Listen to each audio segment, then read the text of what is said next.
নমস্কার বন্ধুরা, বাঙালি হেসেলে আপনাদের সবাইকে স্বাগত। আজকে আমি রান্না করব নতুন আলু দিয়ে শোল মাছ। দেখুন, আপনাদের দাদা বাজার থেকে শোল মাছ এনেছে। তা আমি শোল মাছটা কীভাবে রান্না করি আপনারা দেখতে থাকুন। চলুন, মাছটা প্রথমে আমি ধুয়ে নেব। তাহলে মাছটা ধুয়ে নেব।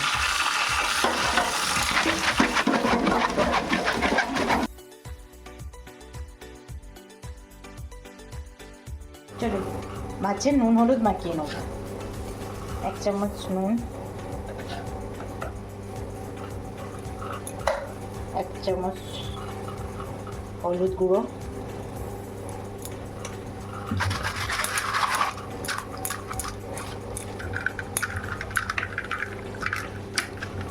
আমি নুন হলুদ মাখিয়ে নিলাম মাছে। দেখুন, তাহলে শোল মাছ রান্না করার জন্য নিয়েছি আমি 2টো আলু, নতুন আলু, পেঁয়াজ, আদা, রসুন। চলুন আমি কেটে নেব আলুগুলো।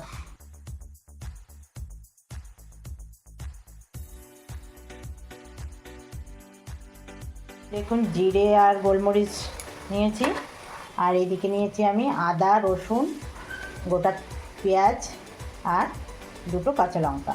এটা আমি শিলে বেটে নেব। চলুন তাহলে আমি মশলাটা বেটে নিই।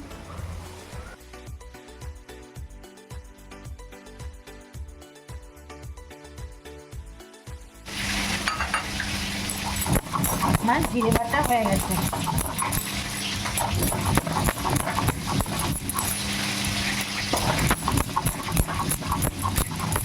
জিরেটা আমি তুলে নেব।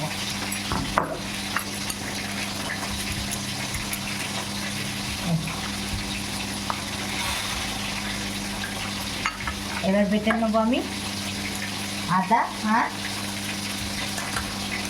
রসুন। আদা রসুনটা বেটে নেব।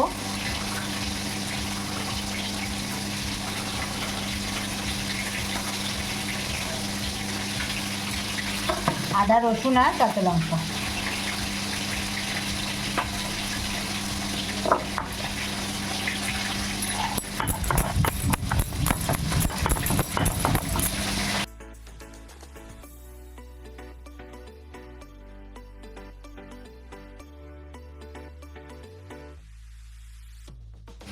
আমার এই যে আদা বাটা হয়ে গেছে, আদা রসুন কাঁচা লঙ্কা, এই যে হয়ে গেছে বাটা আমার।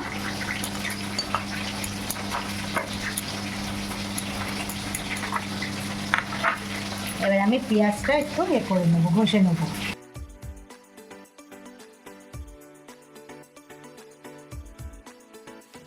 তেল গরম হয়ে গেছে। এবার আমি কড়াইতে আলুগুলো ভেজে নেবো আগে।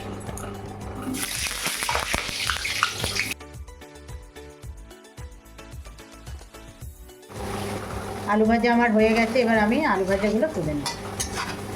এই যে দেখুন, একটু লাল লাল করে ভেজে নিয়েছি, খুব বেশি ভাজি নেই, একটু লাল লাল করে এই যে ভেজে নিয়েছি আলুগুলো। এবার আমি আলুগুলো তুলে নিই। এই যে আলু ভাজা তুলে নিলাম। এবার আলু ভাজার তেলেই আমি মাছগুলো ভেজে নেব।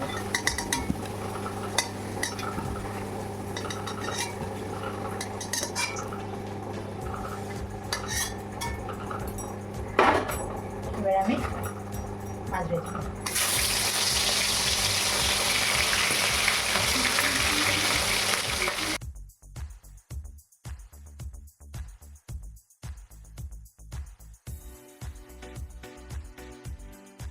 মাছ ভাজা আমার হয়ে গেছে। দেখুন, লাল লাল করে মাছগুলো ভেজে নিতে হবে। এই যে শোল মাছ, এই যে একটু শুধু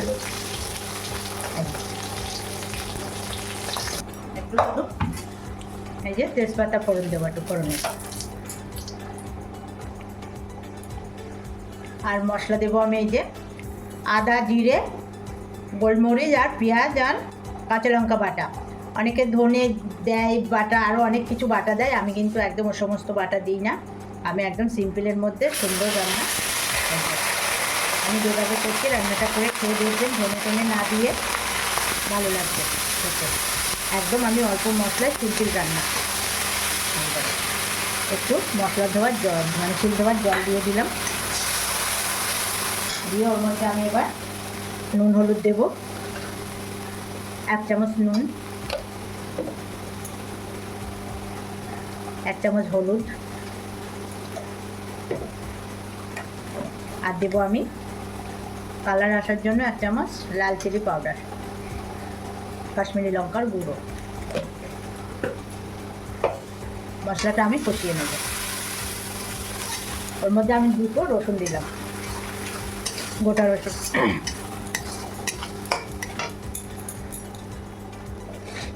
একদম অল্প মশলাতে রান্নাটা করব আমি।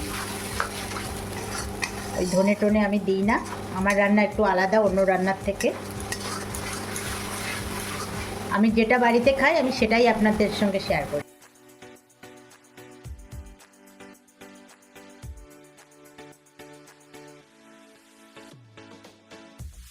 এই যে মশলা আমার হয়ে গেছে কষানো, দেখুন খুব সুন্দর তেল ছেড়ে দিয়েছে। এবার আমি ওর মধ্যে জল ঢেলে দেবো, আর একটু জল দেবো।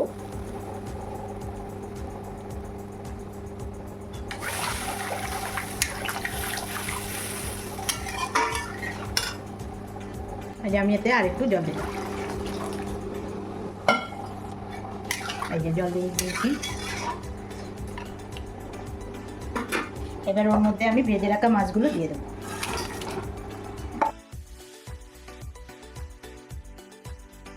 দেখুন বন্ধুরা, শোল মাছের ঝোল কিন্তু আমার হয়ে গেছে। যে এবার নামানোর আগে আমি এতে একটু গরম মশলা বাটা দেব।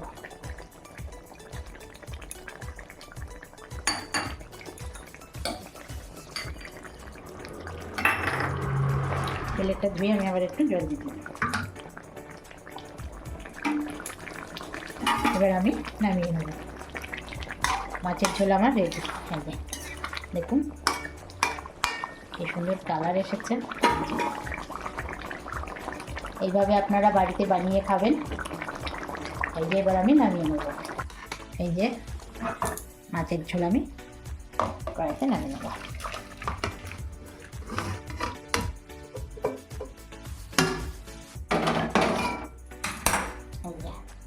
হয়ে গেছে। আমার বাবাকে এই যে মেখে দিচ্ছি, মাখতে পারে না, বাচ্চা মানুষ এখনো মাখতে শেখেনি। যে খেয়ে বলবে আমার ছেলে কেমন হয়েছে আজকে মাছের ঝোলটা। আমি আজকে খাইয়ে দেবো। ওই দেখুন তাহলে ও কতটাই বাচ্চা, দেখুন না খাইয়েছি না। এ বলো বন্ধুদের কেমন হয়েছে। শোল মাছ দিয়ে এই যে আমার ছেলেকে ওই স্কুল থেকে বাড়ি এলো, এখন কেমন হয়েছে তারপরে তুমি খাও, আমি একটু খাইয়ে দিই তোমাকে। শোল মাছটা কেমন হয়েছে? হেভি হয়েছে। আমার শোল মাছের ঝোল তো আমার ছেলে বললো কেমন হয়েছে। আপনারা এইভাবে রান্না করে খেয়ে দেখুন কেমন লাগে। যদি ভালো লাগে আমাকে কমেন্ট করে জানাবেন, লাইক কমেন্ট শেয়ার করে দেবেন। তাহলে দেখা হচ্ছে আগামী আরেকটা রান্না নিয়ে। টাটা।